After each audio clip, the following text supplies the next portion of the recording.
Morning everyone, welcome back to my channel to another new vlog. So কালকে তো পুজো টুজো হলো, তারপরে সন্ধ্যাবেলা বৌদির ওখানে গেলাম, সবাই এলো, একটু গল্প আড্ডা হলো, তারপরে বাড়ি চলে এসেছি। আর আজকে হচ্ছে 16th of August। তো আজকে আমার প্রচুর কাজ হয়েছে। কালকে আমি ফোকাটকা ছুটি নিয়েছি, কালকে কোনো কাজ আর হয়নি। আর 15th August ছিল আর পুজোও ছিল, সেই জন্য আর কোনো কাজকর্ম হয়নি। তো আজকে প্রচুর কাজ রয়েছে, ফটাফট যেতে হবে, ডিসপ্যাচ করতে হবে, অনেক অনেক অনেক হেডেক মাথায়। সো সকাল সকাল আমার স্নান টান সব হয়ে গেছে কমপ্লিট। এখন একটু কচুলতি রান্না করব। রাজুর মা বাড়িতে গেছিলো, তখন কচুলতি নিয়ে এসছে। আমি খুব ভালোবাসি খেতে, তো আগের বারও নিয়ে এসেছিলো। তো এখন ওটা রান্না করব। তোমাদের মধ্যে কেউ একজন বলেছিলে যে কচুলতি রান্না করাটা একদম ক্লিনভাবে, মানে পুরোটা রেসিপি আমাকে দেখিও। তো চলো ওটাই শেয়ার করি তোমাদের সাথে। এই যে দিদি কচুরলতি এখানে কেটে রেখেছে, আমি চিনি, একটু নুন, এখানটায় রসুন, শুকনো লঙ্কা, কালো জিরে বের করে নিয়েছি। কড়াইও গরম হয়ে গেছে, হলুদ লঙ্কা গুঁড়ো ওগুলো সব মশলাগুলো পরে দিয়ে দেবো। আর এখন তেল দিয়ে দেবো, তেল দিয়ে দিচ্ছি। কচুরলতিটা একটু বেশি তেলে রান্না করলে ভালো লাগে খেতে। তেল দিয়ে দিলাম। তোমরা যদি চাও পেঁয়াজ দিতেও পারো, নাও দিতে পারো, আমি আজকে পেঁয়াজ দিচ্ছি না। পেঁয়াজ ছাড়াই ভালো লাগে, তাহলে কচুরলতি পুরো টেস্টটা পাওয়া যায়। আর অনেকে সেদ্ধ করে নেয়, আমি আজকে সেদ্ধও করছি না। আর দেখো কি সুন্দর সরু সরু সরু একদম, আমি এরকম কচুরলতি দেখিনি। ভালোই লাগবে খেতে। বাই দ্য ওয়ে আমার নখের অবস্থা দেখো। তেল আমার গরম হয়েই গেছে। এখানটায় এই যে যতগুলো জিনিস, এগুলো দিয়ে দেবো। এগুলো সব ফোড়নে যাবে। রসুন, কচুরলতি রান্না করা খুবই ইজি, খুব ইজি, কিছুই লাগে না তেমন। এটা এখন এটা ভাজবো, আর খুব ভালো করে ভাজবো। রসুনটা ঠিক এইভাবেই ভাজবে, দেখবে খেতে ভালো লাগবে। দিয়ে দিলাম। এখানটা রসুনটা ভাজা হয়েই গেছে। তো এবার যেটা করবো সেটা হচ্ছে একদম ডিরেক্ট কচুরলতিটা দিয়ে দেবো, দিয়ে এটাকে ভালো মতো নাড়াবো।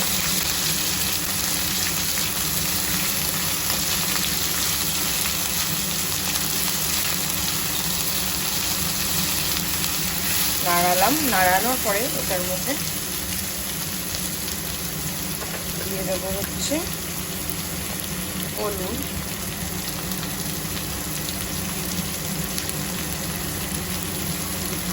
লঙ্কার গুঁড়ো। কচুরলতি ব্যাপারটা কিন্তু খুব রিচ হয়, এটা খেতেও হেভি লাগে। মানে আমি যেমন দেখো না, আমি কাঁচা লঙ্কা ছাড়া রান্না করছি। আর দিয়ে দেবো নুন।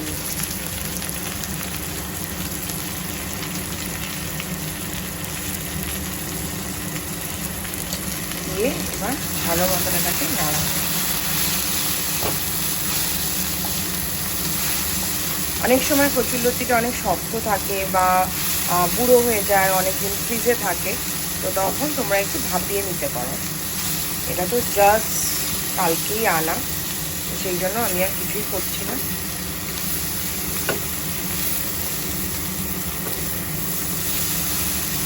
গ্যাসটা সিম করে দেবো। আর ভালো মতন। তো এখন এটা একটু সেদ্ধ হোক, ঢেকে দিয়েছি। এই যে সেদ্ধ হোক। আর এদিকে দিদি করছে হচ্ছে ভিন্ডি ভাজা ব্রেকফাস্টের। সো এটা হোক, ততক্ষণ আমি একটু ওই ঘরে গিয়ে কাজ করি। সমানে মেসেজ আসছে। 10-15 মিনিট আমার কচুরলতি রান্নাও হয়ে গেল, কিন্তু কতটুকু হয়ে গেল দেখো, হয়েই গেছে। বন্ধ করে দেবো এখন। এই বাড়ি ঢুকলাম, কিন্তু দুঃখের বিষয় হচ্ছে আজকে বন্ধ। আমার কোনো কাজ হবে না, ডিসপ্যাচ হবে না। মাস্টারজির সব দোকান বন্ধ, কোনো কাজই আজকে হচ্ছে না। নতুন মডেল রিস্টক হয়েছে, মানে এত সুন্দর না মডেল সিল্কগুলো। ওই যে আরেকটা কালার, এখানে কিছু কালার্স আছে, দারুণ সুন্দর, এত ভালো লাগে, আমার তো প্রচণ্ড প্রিয়। আর সবই ফয়েল আছে, সরি জড়ি আছে। ব্লাউজ পিসটাও এত সুন্দর দেয়, দেখো প্রিন্টেড, খুব ভালো লাগে। এই কাজকর্ম করছি, কিন্তু আজকে একটা ব্লান্ডার হয়ে গেল। আজকে তো বন্ধ, ব্লান্ডার বলবো না, বন্ধটাও তো কিছু একটা কারণেই হয়েছে। কিন্তু হ্যাঁ, কাজের একটু ক্ষতি হয়ে গেল। প্রচুর আমার অর্ডার্স ছিল, যেগুলো আনার ছিল ওগুলো আর আনা হলো না। তারপরে অনেক কিছু মাস্টারজিকে দেওয়ার ছিল, আমার বাইরে প্রচুর কাজ ছিল, তো ওগুলো করা কিচ্ছু হলো না। আর এই যে দেখো না, এখানে সব খাড্ডি রয়েছে। এই যে ব্লু কাপড়টা রয়েছে, এটা তো অনেকজনকে আমি দিতেই পারলাম না, এত ডিমান্ড। কিন্তু দেখছি যদি রিস্টক করা যায় তাহলে করব। আর বাকি কোটা দড়িয়ার কিছু নতুন কালেকশন এসছে, মোডাল এসছে, খুব সুন্দর। আর আমি আমার কালেকশন থেকে একটা কোটা দড়িয়া নিচ্ছি, সেটা হলো এই শাড়িটা, এই কোটা দড়িয়াটা। আমি তো হোয়াইট খুব ভালোবাসি, আর এটার সাথে ভেবেছি এই যে মেটেরিয়ালটা আছে এটা দিয়ে ব্লাউজ পরবো, তো এটা আমি নিয়েছি। তো খুব খুব খুব পছন্দ হয়েছে, কোটা দড়ি আমি ভালোবাসি খুব। আর যাই হোক, কালকের জন্য কাজগুলো পেন্ডিং হয়ে গেল। তো প্রায় প্রায় না 3টে বাজে, এখন লাঞ্চ করব। শানুয়া আসলো মাত্র, মা থাকলে তো লাঞ্চের কোনো আমার হেডেক থাকে না, এখানেই খাই রোজ। তো এখানে আছি আজকে। তো কাজ মোটামুটি আর কি করব, কারণ প্রচুর কাজ ছিল, যেগুলো বাইরের কাজ সেগুলো আর হচ্ছে না। আছি, স্টক যেগুলো ঢুকলো ওগুলো লেবেলিং হচ্ছে। ঝিনুকে খেতে বললাম, ও খাচ্ছে। তারপরে ঝিনুক আর আমি মিলে লেবেলিং করব। কিছু জিনিস গোছানোর রয়েছে, কারণ কি বুটিক অফলাইন হতে হতে সেপ্টেম্বরের ফার্স্ট উইক হয়ে যাবে। এখন থেকে একটু কিছু রেডি করতে হবে। আমি আমার মাঝে কিছুদিন থাকবো না, তো সেটাও আমাকে আপডেট দিতে হবে একটা, কারণ কি যাদের কিছু মেটেরিয়াল বানানোর বা কিছু থাকে তাদেরকে আপডেটটা দিয়ে দিতে হবে যে আমি এই থেকে এই দিন থাকবো না। তো সেটাও রয়েছে। আর খুব সুন্দর একটা গোল্ডেন লাইট আসছে, যেটাতে দারুণ ফটোজ আসছে। আমি এখনই দাঁড়িয়ে দাঁড়িয়ে ফটোজই তুলছিলাম, তো সুন্দর আসছে। আর জানি না গলাটা কেন ভেঙে গেল। আমি আজকে তাড়াতাড়ি বাড়ি চলে এসেছি, যেহেতু স্ট্রাইক করলাম, অনেকগুলো কাজ হয়নি। তো মাকে আর মিকে আসতে বলেছি। তো তোমরা অনেকেই দেখতে চাও যে লেমন আইস টিটা আমি কীভাবে বানাই। আমি তো বানাই না, আমি শিখেছি। তো আজকে আমি বানাচ্ছি, তো তোমাদের সাথে শেয়ার করি। ইলেকট্রিক কেটলে এখানটায় এরকম গ্লাসের 4 গ্লাস মতন আমি জল ফুটতে দিয়েছি। আর এখানটায় দেখো একটু দার্জিলিং টি আছে, আর একটু আমার কাছে লেমন জিঞ্জার টি ছিল, ওটা একটু মিক্স করেছি। এবার এটার মধ্যে চিনি দিয়ে দেবো। তো এই যে দেখো, আমি ওখানটায় চা পাতা দিয়ে দিয়েছিলাম, ওটার মধ্যেই চিনি দিয়ে দিয়েছি। চিনিটা একটু কমই দেই আমি, এখানটায় 4 গ্লাস বানাবো, তো সেই জন্য আমি এখানটায় ওই 10 ছোটো স্পুন, একদম মানে চায়ের স্পুনের যে ছোট্ট স্পুনগুলো হয়, ওই ছোট্ট স্পুনের 10 স্পুন দিয়েছি চিনি। আর এখানটায় লেবু, এই যে একটা গোটা লেবু দিলাম, আর এটার থেকে অল্প চিপেছি, কারণ কি অনেক রস দেখলাম লেবুগুলোতে, তো এতটা দিলে বেশি হয়ে যাবে। তো সেই জন্য এটা হাফ দিলাম, আর ওই দুটো কমপ্লিট দিলাম। এটা 4 গ্লাসের অনুযায়ী দেখাচ্ছি। এবার এটার মধ্যে ডিরেক্ট আইস দিয়ে দেবো, নাহলে ঠান্ডা হতে প্রচুর সময় লাগবে। এই যে দেখো, আমাদের আইস রেডি এসছে। দাঁড়াও, যাবে না বাইরে। আরে তুই সর না সামনের থেকে। আরে ও বাইরে চলে যাবে। আজকে আনন্দের দিন, তোরা যেদিন আসিস সেদিন হচ্ছে সব থেকে আনন্দের দিন।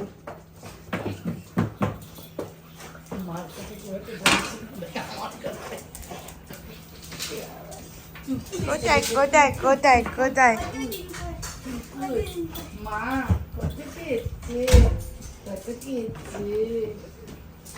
যখন থেকে শুশু করতে পারিস তখন থেকেও জানে কেউ আসবে। মা চিতই পিঠা বানিয়ে এনেছে, সারপ্রাইজ, আমার ফেভারিট। দিদি এই পিঠাটা বানাতে পারো তুমি? চালের গুঁড়া দিয়ে চিতই পিঠা বানাতে পারো? তো মারা তো অনেকক্ষণ আগেই চলে গেছে, তারপরে একটু হিসেব নিয়ে বসেছিলাম।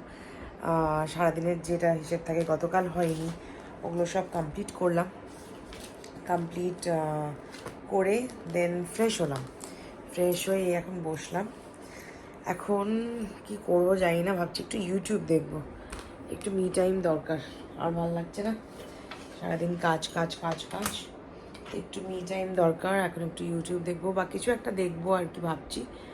তো আর শানু ডিমের ডেভিল আনিয়েছিল, তো ওটাও খেয়েছি। এবার ওটা খেয়ে তো পেট পুরো ফুল, এখন তো কিছু খেতেই পারবো না, একদম ইম্পসিবল ব্যাপার। আর অনেকদিন আম খাই না, আম এখনও কয়েকটা আছে, তো এটা তো লাস্ট, আর তো পাবোই না। সো সেই জন্য আজকে বলেছি একটু আমই খাবো। তো আম, ওটাই ডিনার আর কি। শানু ডিনার করে এখন একটু টিভি দেখছে। আর হঠাৎ করে সারপ্রাইজ বাবাই এসছে, তো আজকে আসতে বললাম, বললো আজকে আর আসবে না। তো কালকে তো দেখা হবেই, মার ওখানে যাবোই। কালকে সকালবেলা একটা বিরাট বড় কাজ আছে আমার, সেটা হচ্ছে যেগুলো অর্ডারের ছিল, আজকে তো বন্ধ ছিল যেহেতু, আমাকে ওগুলোকে কালেক্ট করতে হবে। কালেক্ট করে তারপরে বাড়িতে যেতে হবে। আর কালকে এরা সব প্ল্যান করেছে রাত্রের শো স্ত্রী 2 দেখতে যাবে, ওটা নাকি দারুণ হয়েছে। তো লেটস সি কেমন হয়, আর তোমাদের কমেন্টস পড়বো আগে। এর একটা ছোট্ট ভ্লগ ছিল যেটা আজকে সকালবেলা আপলোড করেছি, তোমরা দেখেছো। মানে কালকে আর কিছু শ্যুট করিনি, এত সুন্দর পুজো হয়েছে, সব কিছু হয়েছে। তো পড়ি, নিপা সাহা বলছে দোকানটা কোথায় করলে, একদম রবীন্দ্র সংঘ ক্লাবের অপোজিটে। Get healthier with Sangeeta. Congratulations, Di. Thank you so much. Thank you. Himali Chatterjee, thank you so much. Lots of love to you too. Dojan Gandha, thank you. Rashmi Das, thank you so much. গৌরীজ world বলছি সবটা কোথায় গো, congratulations, thank you. একদম রবীন্দ্র সংঘ ক্লাবের অপোজিটে। জিনিতা সরকার বলছে thank you. Koel Shah, thank you so so so much. তোমাদের support ছাড়া nothing would have been possible, সেটা তোমরা খুব খুব ভালো মতন জানো। I don't have to say it again and again. তোমরা সবাই জানো যে এটা তোমাদের সাপোর্ট ছাড়া কোনো দিন পসিবল ছিল না, কারণ কি আমার কোনো প্ল্যানই ছিল না এই বিজনেসটা করার। তো yes, all credit goes to you all. তোমরাই আমাকে এন্থু দিয়েছো এটা করার জন্য, সো থ্যাংক ইউ। আমার বুচু এদিকে গুড নাইট হয়ে গিয়েছে, তো চলো তোমাদের সবাইকেও গুড নাইট। সবাই ভালো থেকো, সুস্থ থেকো। এখানে ব্লগটা আজকেই শেষ করছি। বুচু গুড নাইট কিসে দিচ্ছে, টাটা।